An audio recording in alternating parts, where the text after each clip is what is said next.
nossas vibrações fraternais, nossas vibrações fraternais,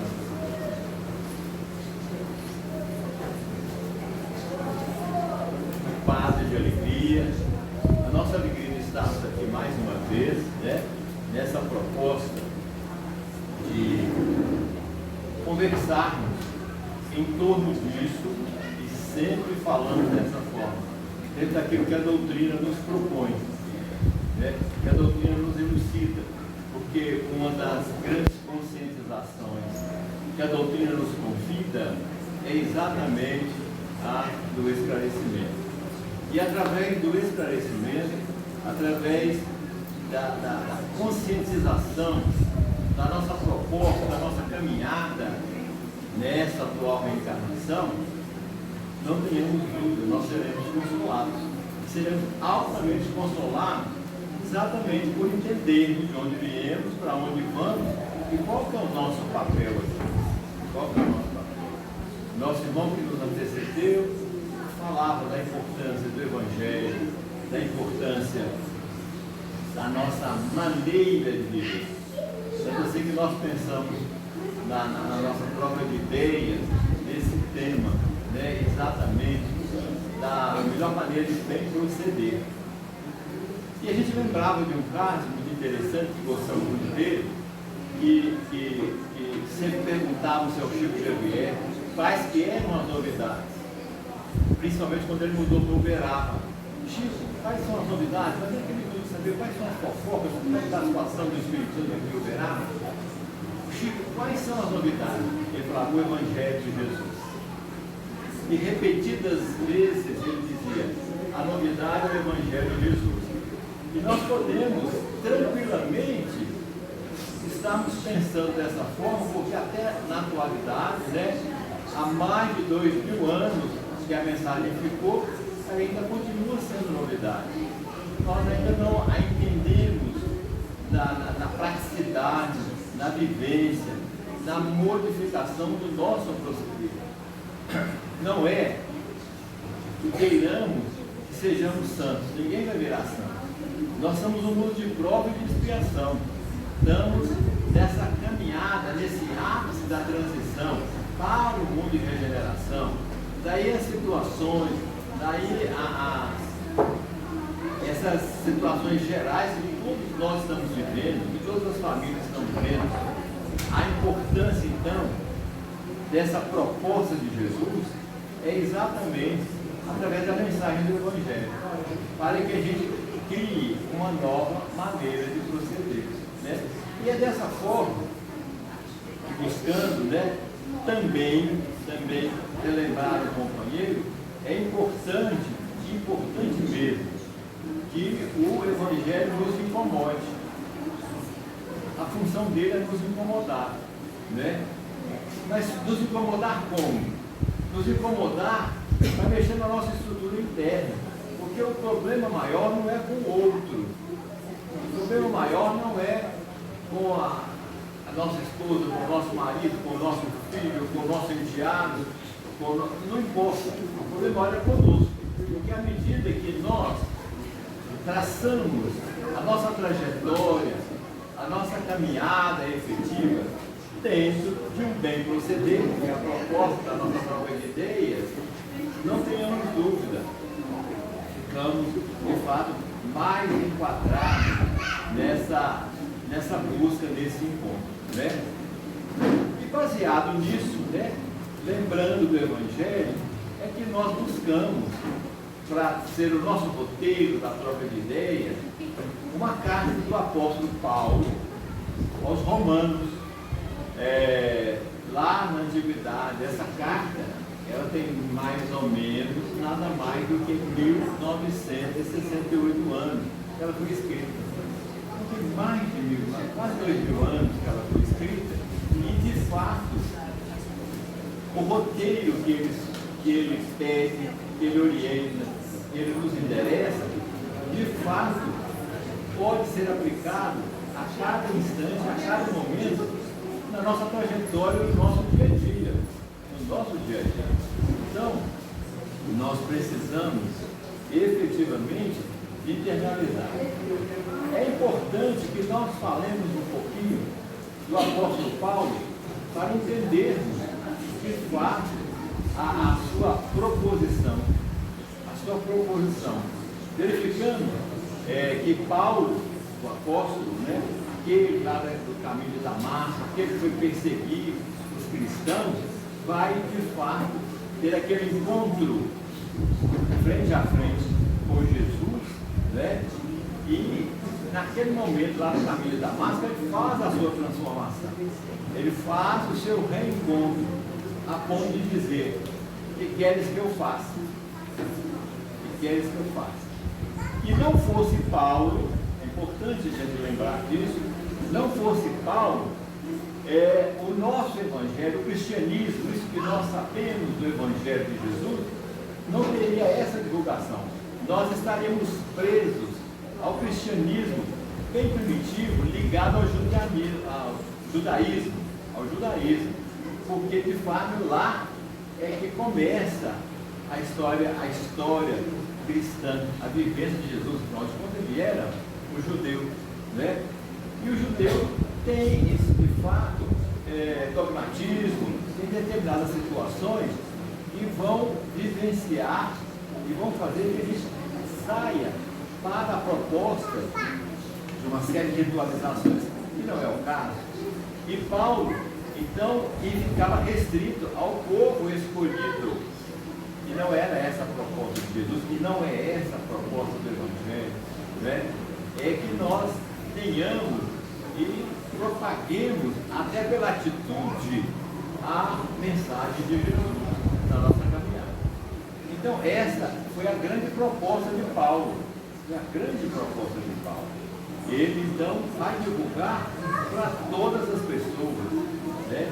E os cristãos do primitivismo, lá no início, queriam divulgar só para aqueles que estavam, de fato, que tinham aceitado, estavam ligados à casa do caminho, ligados ao cristianismo primitivo. E ele vai divulgar para todas as gente, como era a proposta. Está lá no Atos dos Apóstolos, né? Quando Ananias recebe a notícia que ele deveria receber Paulo, que ele estava cego pela ocorrência lá no caminho de Damasco, ele disse: mas Senhor, como é que eu vou fazer? Ele está vindo aqui, exatamente estava indo para Damasco, para fechar a igreja de Damasco, que era liderada por Ananias. E o Senhor pode fazer o que eu estou mandando, porque ele é o meu vaso escolhido. E foi realmente isso. Então, só para nós entendermos, né, essa grande proposta de Paulo. E não fosse ele, o cristianismo não tomaria jamais a dimensão que ele tem hoje no mundo moderno, né, da difusão do Evangelho, da vivência de Jesus. Mas a carta aos Romanos, é importante falarmos dela. Ela foi escrita lá entre os anos de 64 a 67. Não tem precisão, é evidente. E ele escreve aos romanos que eram patrícios dele. Apesar de ele ter nascido em Tarso, na Turquia, né, vinculado, quase chegado à Grécia, a cultura dele toda grega, era do domínio romano. Então ele tem cidadania romana.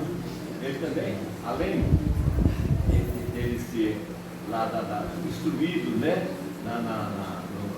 no judaísmo, ele tinha efetivamente a cidadania romana. Então ele escreve exatamente para o povo romano, para os romanos da igreja que já estava funcionando em Roma, lá na Itália. Por que ele escreve a carta? E é uma coisa interessante no momento atual, por causa das dissidências que existiam. O que acontecia? A igreja de Roma, ela não foi criada por Paulo, as outras foram criadas por ele. A de Corinto, a de Tessalônica, todas as outras foram ele que fez a criação.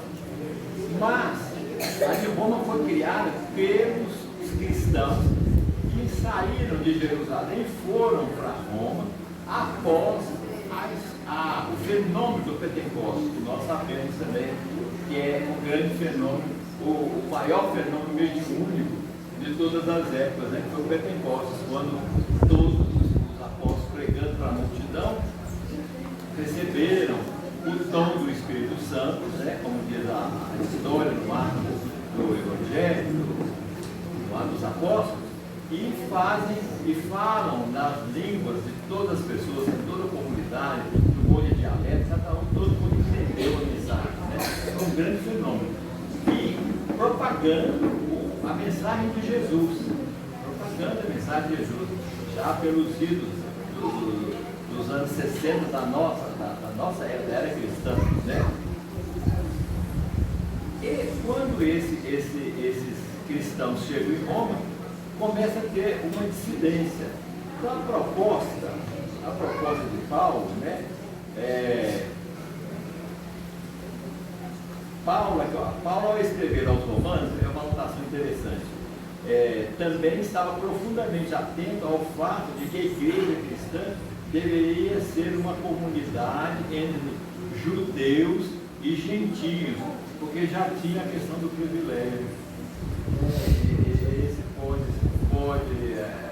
Aquela questão que nós temos, e a proposta cristã é da unidade, da unificação, é que estejamos unidos, né? Diante disso, Paulo vai escrever essa carta. Como falei, é uma carta que já ultrapassa a 1968 anos, precisamente, dependendo do ano que nós verificarmos, né? Mas sabemos que é entre 64 e 67 da era comum, né? Ou da era cristã, depois de Cristo, evidentemente. Ele dá instruções. Estamos preambulando dessa forma, companheiro, para verificar a atualidade da mensagem do Evangelho. Isso é que é importante. A atualidade da mensagem do Evangelho. Foi escrito esse tempo todo, mas tem total aplicabilidade hoje, no nosso mundo de hoje. Nesse tempo todo que nós estamos já ultrapassando a mensagem cristã, né? Então viram um verdadeiro tratado que nós vamos considerar, pegando esses itens da carta, ele está na carta romana, lá no capítulo 12, do versos 9, capítulo 12, versos 9 até 21. Verifiquemos. Ele fala das virtudes recomendadas, da aplicabilidade disso. Ele falava, por isso nós contamos o fato da necessidade dessa carta que ele manda, que era para que a comunidade se integrasse, porque aqueles que não eram judeus e eram gentios, porque não eram circuncidados, não seguiam a dogmática do judaísmo, estavam sendo excluídos da igreja. E não era essa a proposta, né? A mensagem de Jesus é para todas as criaturas. Então Paulo diz o seguinte, vamos ponderar item a item, né? Ele fala assim: as virtudes recomendadas, o amor seja sem hipocrisia, detestai o mal, apegando-vos ao bem. Exatamente. Essa é a proposta. Que a gente possa verificar em todos os aspectos da nossa caminhada o melhor proveito daquela situação. André Luiz, na Agenda Cristã, ele sugere para nós que o mal não merece comentário em tempo algum. É importante, porque às vezes, quando nos é chegado alguma coisa desagradável, nós apimentamos mais ao ouvir a história. Sócrates, antes de Jesus, 500 anos antes de Jesus, já colocou o que nós chamamos dos crivos socráticos, né? Que quando um dos discípulos dele chegou, muito afoito, e chegou para ele e disse: mestre, eu quero te falar. Ele estava tão afoito que o Sócrates disse: espera um momento, vamos passar vamos refletir. O que você vai me contar, vamos passar aí em 3 situações. Se passar por uma delas, eu quero saber. Mas vamos ver. O que você vai me contar é bom? Bem, assim, bom, eu ainda não sei porque me contaram, então não passou. É útil, o que você vai me contar é útil? É útil, servirá para alguma coisa? Quer dizer, senhor, eu não estou sabendo assim, se é útil, não passou pelo segundo crivo. E é verdadeiro? Ah, verdadeiro eu não sei, porque foi fulano que me contou, foi citando. Percebendo a história? Não é bom, não é útil, não é verdadeiro? O que Sócrates falou para o discípulo dele? Então, meu querido, não precisa saber, não precisa me contar. Aí, coaduna com o que nós estamos falando com relação à mensagem de André Luiz, contemporâneo nosso, né? Aí, no Agenda Cristã, o mal não merece comentário, quem falou.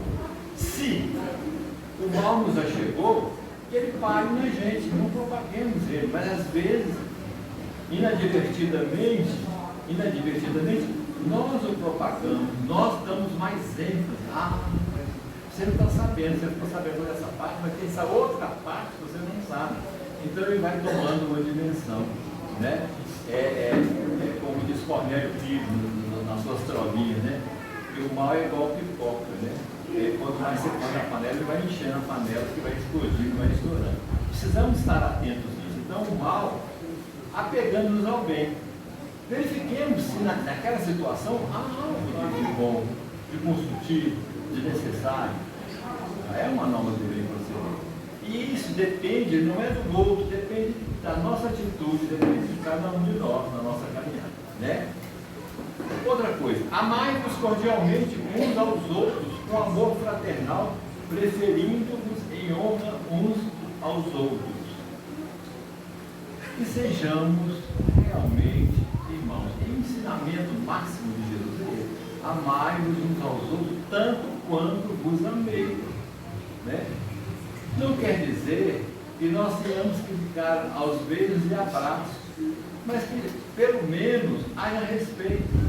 Aquela questão do próprio, daquele que se diz nosso inimigo, a própria espiritualidade, que nós não devemos, em hipótese alguma, não somos obrigados a estar felizes ao lado dele, mas somos obrigados a desejar o melhor que nós pudermos para ele, para que ele melhor, né? Então, amarmos cordialmente. Graças a Deus, né? Aí estamos trazendo para a nossa vivência, aqui na nossa comunidade, na casa espírita, nós somos verdadeiros irmãos, nós recebemos, mas e lá na nossa casa? E lá que somos velhos conhecidos? E lá que somos companheiros, como diz o Simeão Chique, somos companheiros de uma grande viagem, somos companheiros de uma grande viagem, somos velhos conhecidos, né? E a mínima coisa serve para dar um estalo. Então é preciso que alguém, né, se predisponha efetivamente, a extrair o melhor na sua propagação, né? Passar o que for essencial, né? É aquele detalhe. Nós tivemos na nossa área profissional da administração, tivemos um treinamento CSP de que nós tínhamos uma proposta, né, de aprender na área da administração, né, na área profissional, não era na área religiosa, de termos uma relação melhor no convívio, na maneira de relacionar com o outro, né? E de que maneira nós temos que fazer? Se a pessoa nos diz alguma coisa que nós não entendemos, melhor dizendo, né? Que façamos a seguinte pergunta para ela: você está querendo me dizer isso? A melhor maneira, né? Isso que você está falando é dessa maneira, dessa forma, desse jeito? Porque se não for, O interlocutor vai falar, não estou te falando isso, estou falando dessa, repete, nós entendemos. Porque na maioria das vezes nós não ouvimos, e pior, não escutamos o que a outra pessoa está falando. Antes de terminar, nós seccionamos. Mas que é isso? Isso é coisa toa, isso é coisa fácil. Não, mas para ele ainda não é. Então precisamos ver. Por isso que a nossa grande sabedoria da vida é o seguinte: para isso nós temos 2 ouvidos e uma boca. Se era para a gente falar muito, a gente teria 2 bocas e um ouvido, né? Está invertido. Né? Estejamos atentos. Né? Aqui, no zelo, não sejais remissos, sede fervorosos do Espírito, servindo ao Senhor. Que nós propaguemos com a nossa atitude a fé que nós abraçamos. A fé que nós abraçamos. Né? Com relação à realidade espiritual, né? Que nós estamos aqui na casa espírita, né? A realidade, a continuidade, como o nosso irmão João Bosco ainda falou ainda há pouco, a vida continua, nós sabemos que ela continua. A realidade do Espírito para nós é quase que palpável. Nós só não pegamos porque a dimensão da matéria está numa outra forma que não é essa, mas é real. A reencarnação é patenteada, ela está clara, ela está positiva. A gente está vendo isso nessa turminha jovem agora, né? Essa geração atual está fantasticamente provando de fato a reencarnação. Daí é importante estarmos atentos à realidade deles para fazer com que eles assimilem os valores morais, né?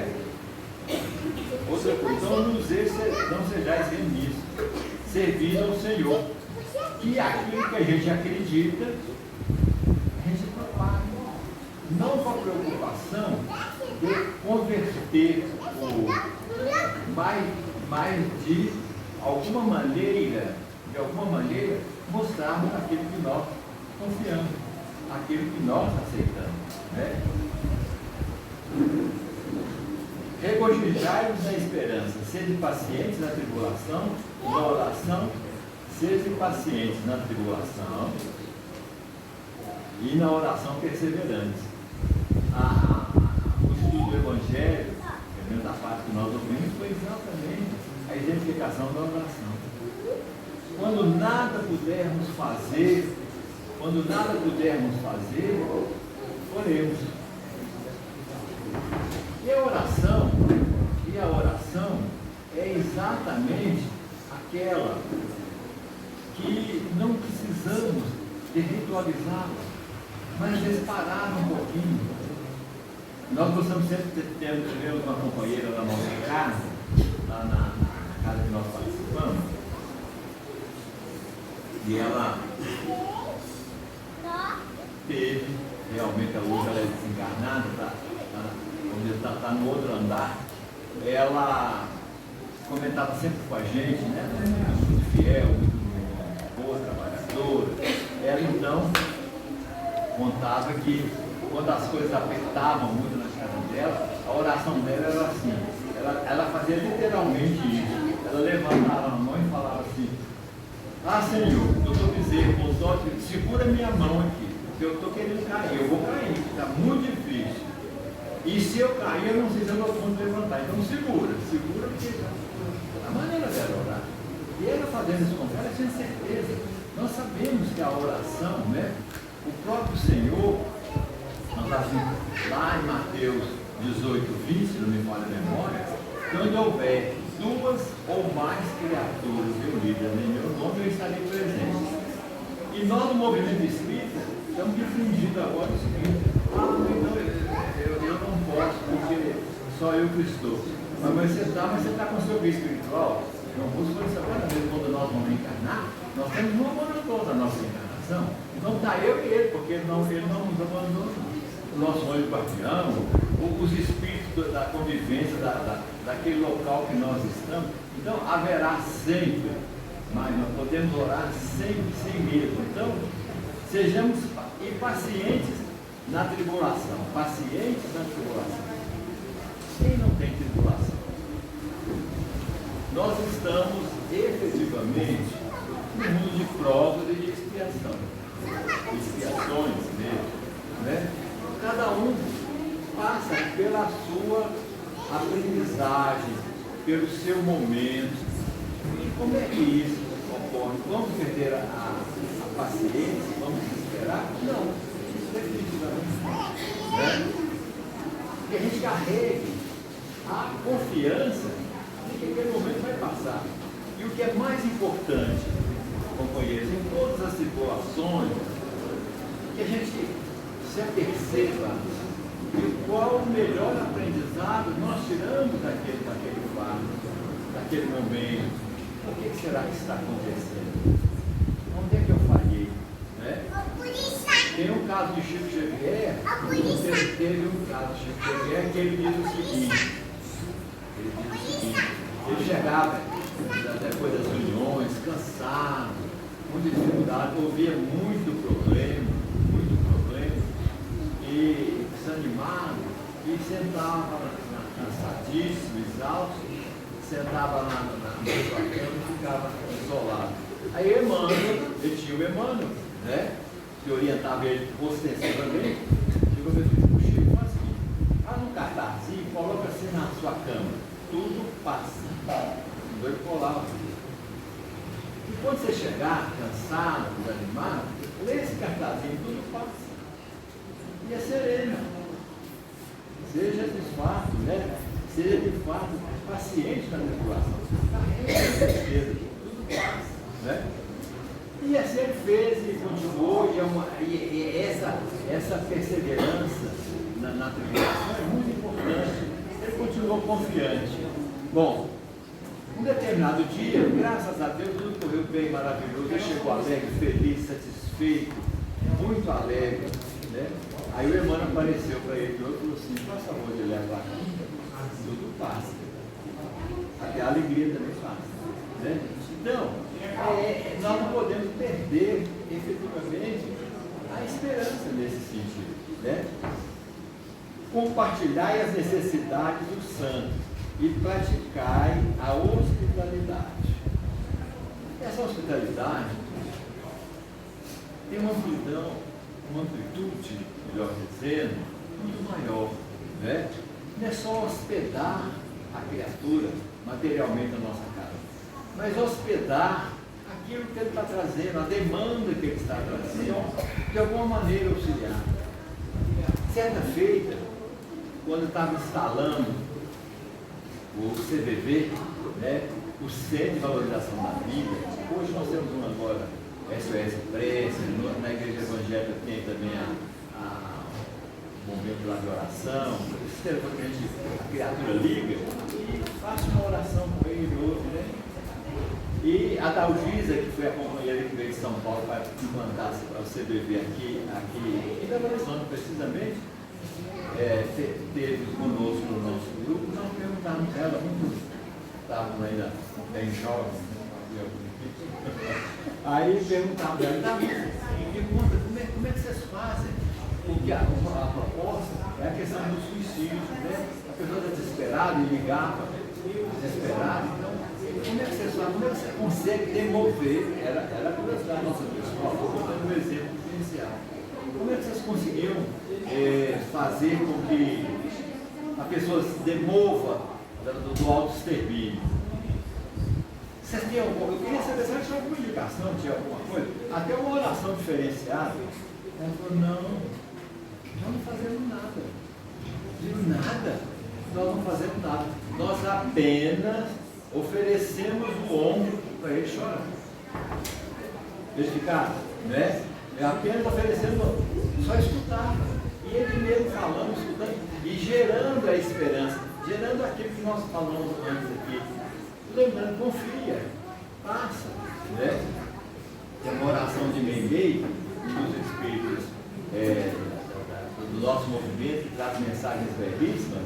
Ela fala que uma das orações dela, ela termina a oração assim, mesmo que os teus pés estejam sangrando, confia, amanhã será um novo dia. Totalmente de esperança. Então isso faz com que a gente, na tribulação, estejamos de fato fervorosos, sejamos de fato pacientes e sejamos confiantes que não estamos só. Verifica isso, fazendo sempre uma boa lembrança retrospectiva. Lá no passado, quando Paulo trazia essas orientações ostensivas para a comunidade romana, para nós hoje é plenamente aplicável. Plenamente aplicável. Né? Então ele diz assim: abençoai ao que vos persegue e abençoai e não os amaldiçoeis. Não amar os inimigos. Está no nosso evangelho e é tema de estudo também. Né? Porque nós não sabemos quando a bandeira da doutrina é fora da caridade, não há salvação, né? É o máximo, é a bandeira máxima do Espiritismo, fora da caridade, não há salvação, porque Kardec vai verificar esse conceito, que era fora da igreja, não há salvação, e tinha a questão da venda das indulgências, né? Então, Kardec traz um conceito, até por Paulo também, já que nós estamos falando de Paulo, que é uma das mensagens dele do Evangelho, ele fala, fora da caridade não há salvação. Por que nós trazemos essa realidade clara e objetiva para a nossa vivência, para o nosso mundo atual? No momento atual, vão ter horas que nós estejamos fazendo algo que carregamos a pretensão que é caridade, e nada mais é, definitivamente, do que apenas a oportunidade, o ressarcimento que nós estamos fazendo. Perceberam? Ora vai ser caridade, sim. Ora nós estamos dando, né? Dando, de fato, de nós. Porque o Berto Rodo fala também que o importante não é dar.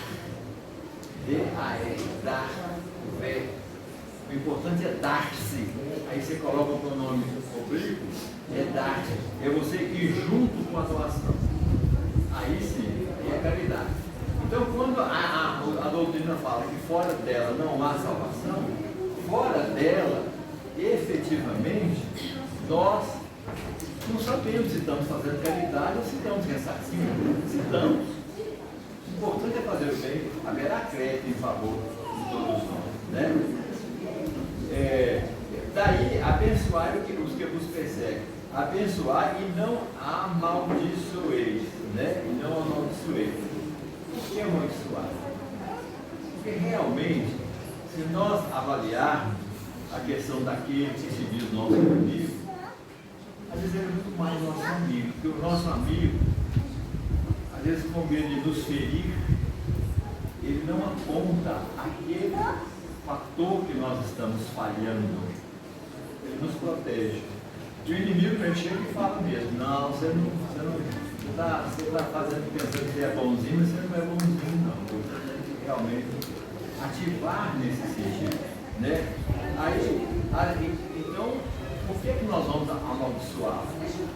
Se nós estamos tendo a oportunidade, nós temos que entender que não há acaso, né? No processo da reencarnação, no processo da nossa caminhada, nós estamos realmente situados onde precisamos estar, onde vamos estar assimilando, onde vamos estar aprendendo, né? Alegrai-vos com os que vos alegram e chorai com os que choram. É aquela proposta que nós tínhamos falado da questão do nós temos que acolher efetivamente a demanda do outro, do companheiro, no nosso lar, no nosso trabalho, na via pública. Não é que tenhamos que ser a solução do mundo, mas o que nós pudermos fazer, que façamos. Gosto de lembrar a história do beija-flor, todo mundo conhece, né? Aquele apagar o incêndio. E o beija-florzinho ia lá no rio, o bico d'água, vinha cair e jogava um bichinho d'água lá. Aí, um dos animais, que os animais estavam falando nessa época, perguntou, você quer apagar esse incêndio desse tamanho com esse tiquinho de água? Ele falou, não, eu não tenho a menor pretensão de apagar o incêndio. Mas o que eu posso fazer, eu estou fazendo. Ele corria lá em Chibitindado, vinha cá e jogava água no fogo. Né? É uma metáfora, é uma história, mas é importante. Não é que vamos fazer e trazer solução, mas vamos ver o que é que eu posso fazer. O que eu posso fazer. Né? Eu gosto muito dos carros do Chico, já vai outro carro do Chico. É sempre bom. Nós tivemos a alegria de estar com ele lá na década de 73, 74, ele já estava mais velhinho, mas valeu a pena. Ele trabalhava na Fazenda Modelo, muito sisudo lá no trabalho, muito sério, e ele ia a pé, lá em Leopoldo, ele cortava por dentro do caminho para chegar na Fazenda Modelo, que é mais retirada lá do lado de areia. Aí, no caminho, e a reunião dele lá, e estava madrugada dentro, porque era muita gente, ele atendia todas as pessoas, ouvia todas, então ele tinha que correr. E ele estava correndo esse dia, quando ele estava correndo, uma senhora no caminho, né, que ele passou, ô seu Chico, aqui ontem eu peguei uma receita lá na reunião, mas eu não estou sabendo como é que eu vou tomar esse remédio, eu não estou entendendo nada, ela era analfabeta, eu não estou entendendo nada. Ele falou, eu estou com muita pressa, porque eu vou chegar atrasado no trabalho, e depois eu explico para a senhora. Quando ele caminhou, tinha o Emmanuel, nós não podemos esquecer que Chico tinha o Emmanuel, lado a lado com ele, né? Como dizer, o Emmanuel para mim é como se fosse um pai severo. Emmanuel com o Chico, mas ela não pode ficar com essa ansiedade de saber o que precisa, não. Você não vai perder nada, não. Um minutinho, só para pegar a busca do remédio, explica lá. O terceiro voltou, explicou. Ela ficou numa alegria, que bom, seu Chico, coisa boa. Então foi embora. Ele pegou a marcha para não chegar atrasado no trabalho. Quando ele estava mais na frente, o Emmanuel ajudou. Falou, Chico, agora olha para trás. Aí a dona estava no portão e falava assim, vai com Deus, seu Chico, vai com Deus. E da mão dela saiu um monte de raios de luz que atingiu o Chico. Ele falou, Chico, você já pensou se ela tivesse dado um raio em você? É que ela está mandando. Perceberam? Um minutinho às vezes é a solução. É a solução. Não custou nada se explicar, pelo menos falar, né? E às vezes é nisso aqui, ó. Para a gente alegrar com os que alegram e chorar com os que choram. O que nós pudermos fazer. Nós estamos falando também daquela questão. Às vezes nós não podemos dar solução. Quero um exemplo prático, quando algum amigo achega de nós, está vindo lá de um diagnóstico médico muito sério, que tem ocorrido, na maioria das vezes, isolado, qual que é a nossa proposta? O que nós podemos fazer? Né? De confiança, coragem, falar que nós estamos juntos, nós estamos do seu lado, nós vamos caminhar juntos, confia. Né? Hoje, o ganho da medicina, o avanço da ciência está tão grande, que nós não podemos perder as esperanças. Já se faz transplante, já se uma série de situações, né? Já faz até gestação in vitro, né? Só não faz o útero na terra, viu gente? Então, faz tudo lá no laboratório, mas na hora H tem que botar o óvulo no útero feminino, nas mães de aluguel, senão ele não vem não, né? Então verifica, a ciência caminha, mas ela caminha com essa segurança. Então nós não podemos, se está chorando, vamos chorar com ele também, vamos ter confiança, eu estou aqui do seu lado, isso é importante, né? Tende o mesmo sentimento uns para com os outros, em lugar de ser orgulhosos, condescendei com o que é humilde, e não sejais sábios aos vossos próprios olhos. Exatamente. E essa questão, uma questão interessante, que às vezes uma pessoa se achega de cada um de nós, estamos falando para nós, né? Estamos tendo a grata alegria, olha o recurso. Nós falamos que o Evangelho nosso, o Evangelho segundo o Espiritismo, esse que foi estudado na primeira parte da reunião, as pessoas perguntam, quer dizer que vocês Espíritos têm um Evangelho diferenciado? Não. O Evangelho nosso é o mesmo Evangelho, é o mesmo Novo Testamento. Só que nós temos, segundo o Espiritismo, nós temos a grande alegria de ter a citação do Novo Testamento, nós temos as considerações de Kardec, segundo a doutrina espírita, que é baseado lá no Livro dos Espíritos, e temos, no final de cada capítulo, assim, instrução dos Espíritos, outra visão diferenciada. Então, nós somos privilegiados, perceberam?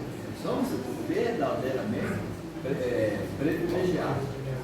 Diante disso, quando uma criatura nos chega contando um problema que para ele é grande, para ele a dimensão da situação do problema é maior do que a capacidade dele.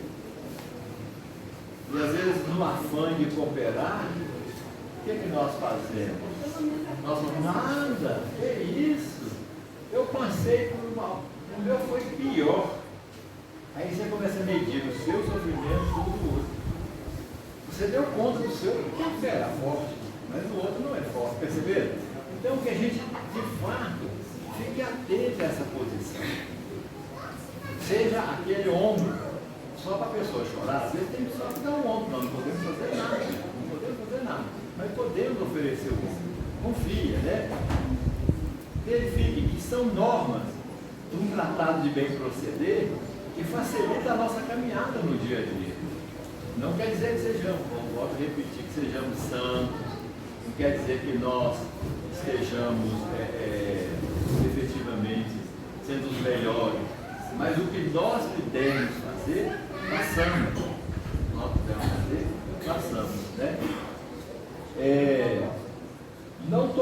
Não torneis a ninguém mal por mal, esforçai-vos por fazer o bem perante todos os homens. O que acabamos de falar é aqui a tônica da mensagem do bem proceder. O que eu posso fazer de bem? Avaliando as situações, é bom, é útil, é verdadeiro? Vai servir alguma coisa? Tem algum aprendizado? Então, propaguemos. Não tem? E aquela parcela que nos é possível fazer, vá. Né? Até aquele do bom dia, né? Tem um outro caso, esse foi virilizado aí na internet da vida, né? Tem um caso, eu estou lembrando dele, um detalhe, mas não sei se eu já contei ele, gosto muito de caso. Trabalhasse num grande frigorífico, estava aí na internet, e tinha um dos trabalhadores que trabalhava dentro do frigorífico. Ele entrava todo dia feliz da vida, em paz com ele mesmo, né? Ele passava, ele dava bom dia a todo mundo, principalmente o porteiro. Bom dia, com a cara alegre. E quando ele saía à tarde, ele falava, fica com Deus, boa tarde. Então, num determinado dia, teve um problema no frigorífico. E as portas dos frigoríficos, elas lacram, na hora de estar, elas fecham automaticamente, né? E todo mundo saiu, teve um problema, e o porteiro do dia ficou muito incomodado, porque já estavam todos fechados, os frigoríficos todos fechados, as grandes geladeiras fechadas, e ele falou, meu Deus, fulano não voltou, porque ele não me deu boa noite, ele não agradeceu pelo dia. E incomodou todo mundo de bom, né? Aí conseguiram abrir, ele tinha ficado preso dentro do frigorífico, queria morrer congelado. E a única coisa que ele fazia era exatamente bom dia, boa noite, tenha um bom dia, com alegria, com bondade. Então, não esqueçamos de fazer esse bem, de desejar o melhor para a criatura, né? Se possível, quando depender de vós, tende paz com todos os homens. Quando depender de cada um de nós. Né? Aquela situação. Às vezes a criatura está agitada, está nervosa, né? Está discutindo conosco. Então, o que nós devemos fazer? agora então não é um bom momento para nós conversar. Vamos aguardar um pouquinho? Vamos aguardar um pouquinho. Eu agora não estou bem para falar. Vamos aguardar, porque na maioria das vezes nós ficamos agitados. E quando agitamos, nós geramos uma série de situações que ficam patológicas em nós. Desequilibra o nosso sistema nervoso, desequilibra, o nosso coração acelera. Se ele acelera, ele joga sangue para todas as extremidades, nós estamos pulverizados, né? E se ele enche o pulmão de sangue, nós temos dificuldade na respiração, ficamos ofegantes. Então verifique que, de fato, nós não podemos, em hipótese alguma, né, gerar impiedade. Devemos buscar a paz. Buscar a paz. Tem um amigo espiritual lá do Charles Pierre, um orientador do grupo. Ele orienta a gente porque a gente sempre fale com as pessoas. Deus te abençoe. Independente de qualquer coisa, Deus te abençoe. Mesmo que a pessoa não esteja ouvindo, que você vibre, Deus te abençoe. É uma maneira de nós irradiarmos o melhor em favor da criatura, da paz, da serenidade. E isso, quando nós emitimos, a recíproca é verdadeira, né? Da mesma maneira que nós emitimos, nós também recebemos. Ela volta nessa serenidade, né? Não vos vingueis a vós mesmos, amados, mas dai lugar à ira, porque está escrito: não vingança de jeito nenhum. Nós estamos falando de bondade, nós estamos falando do bem que pudermos fazer, não façamos em hipótese alguma a quem seja, né? E que prossegue Paulo: a mim se pertence a vingança, eu retribuirei, diz o Senhor. Pelo contrário, se teu inimigo tiver fome, olha a citação final. Se teu inimigo tiver fome, dá-lhe de comer. Se tiver sede, dá-lhe de beber. Porque fazendo isso, amontoarás brasas vivas sobre tua cabeça. Porque se nós realmente formos na mesma vibração, na mesma tonalidade, na mesma ira daquele que se diz nosso inimigo, porque nós nos colocamos como inimigo dele, nós criamos a mesma sintonia, e essa sintonia aumenta. Essa sintonia faz, evidentemente, uma série de situações, né? Uma série de situações que vai gerar um grande desconforto com todos nós, né? E ele diz, aí ele encerra esse capítulo 12 falando uma coisa que é importante para todos, que resume exatamente tudo isso que ele falou. Ele diz assim: não te deixeis vencer do mal. Não te deixes vencer do mal, mas vence o mal com o bem. Vence o mal com o bem. Nós temos um caso, hoje é um espírito psicográfico, temos várias páginas dele, chama Nida Aroeira, que é lá do Rio de Janeiro, né? Tem uma série de páginas dela. Ela conta que na época dela de mocidade espírita, ela fazendo a campanha do quilo, ela bateu numa casa e o cidadão estava muito nervoso. Então ela falou: eu queria pedir uma doação para a nossa campanha do quilo, lá para os nossos assistidos, lá na nossa comunidade. E ela estendeu a mão. Quando ele estendeu a mão, ele escarrou na mão dela. Você não dá comida para você tratar de mão, ela fechou a mão, colocou a mão para trás e falou: isso que o senhor deu é para mim, agora meus pobres já estão precisando da comida. Quer dizer, é exatamente isso que ele falou: não retribuir o mal, porque poderíamos fazer uma situação desagradável, não dar o mal, né? Não vencer o mal com o mal, mas vencer o mal com o bem. Isso Senhor deu, né? Isso que o Senhor está me dando é para mim, esse aqui é o meu. Agora, a mão de cada livro, o Senhor colocar aquilo que nós precisamos para tratar os nossos, daqueles que carecem, daqueles que a gente pode ajudar, né? Então, diante disso, companheiros, nós verificamos e fomos repetindo, e fomos falando, e traduzindo efetivamente, esse roteiro, essa norma do bem proceder, que resume, naturalmente, na nossa proposta de fazermos o melhor que pudermos, da melhor maneira que pudermos, da forma que dermos conta, porque também nós não podemos dar o que não temos, nós só damos o que temos. Esforcemos para dar a parte que nós temos para doar, que nós pudermos doar, né? Como a gente caminhando, o encerramento que nós estamos falando muito, o Emmanuel traz para nós uma página dizendo o seguinte: renovação em amor. Ele vai, de fato, baseado numa outra carta de Paulo aos Tessalonicenses, que ele diz assim: e vós, irmãos, não vos canseis de fazer o bem. É exatamente o final da carta aos Romanos: não pagar o mal com o mal, mas pagar o mal com o bem. E já na outra carta, falando também para a comunidade da Tessalônica, Paulo fala: renovemos pelo amor, não nos cansar. Não pode se cansar. Vai ter dia que nós não vamos dar conta, mas não tem problema, mas no outro dia nós vamos dar conta, vamos estar atentos, né?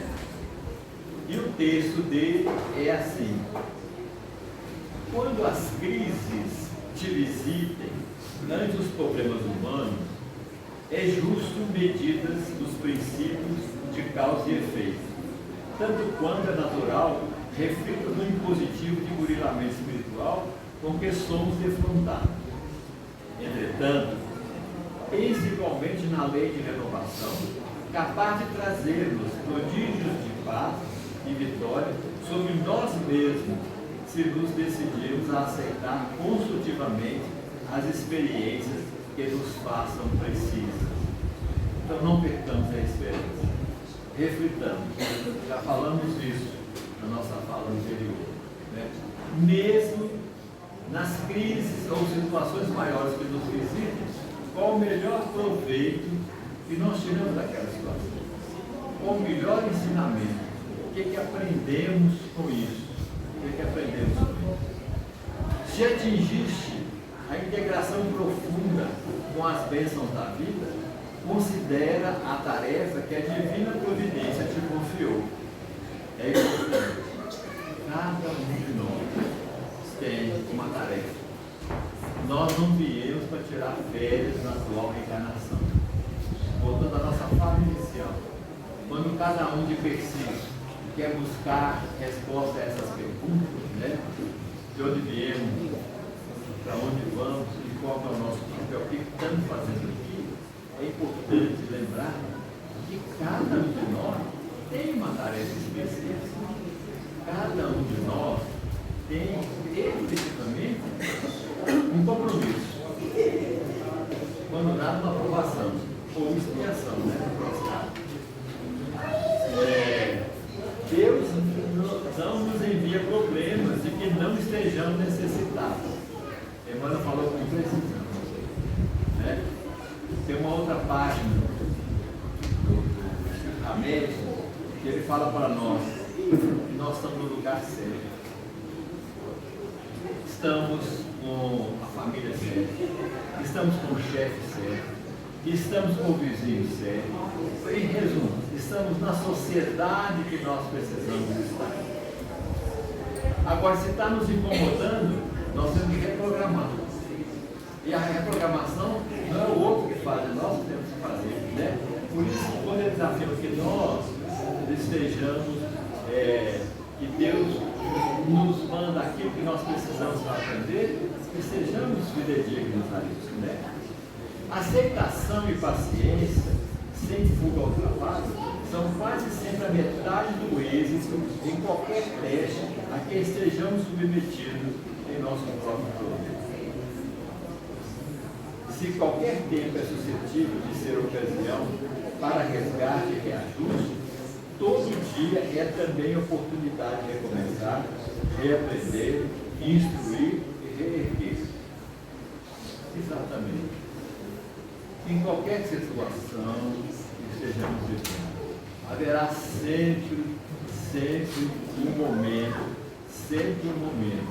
de recomeçar. Amanhã será um novo dia de reaprender, reconsiderar, tomarmos consciência de que tivemos esse desafio, instruir e reerguer, né? O amor que estejamos acrescentando à obrigação que nos cabe cumprir é sempre plantação de felicidade para nós mesmos.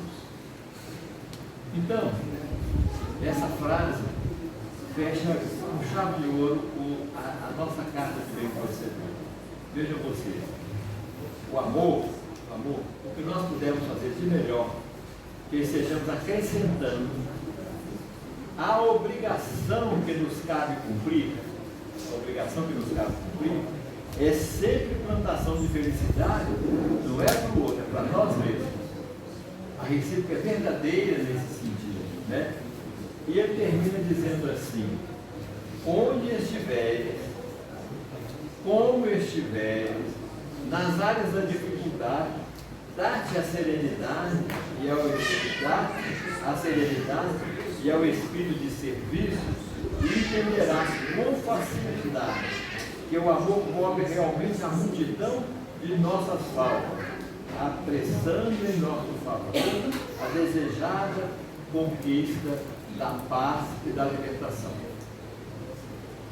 Então, Emmanuel, nessa renovação pelo amor, ele conclui que a melhor maneira do bem proceder, a melhor forma de agir é exatamente dar aquilo que pudermos no amor, em todas as nossas atividades, em todos os lugares. Aqui na casa espírita, que é muito fácil, somos todos irmãos, abraçamos, confraternizamos, na nossa família, onde temos os afetos e os desafetos, no nosso local de trabalho, onde também temos as situações felizes, mas temos às vezes algumas desagradáveis, né?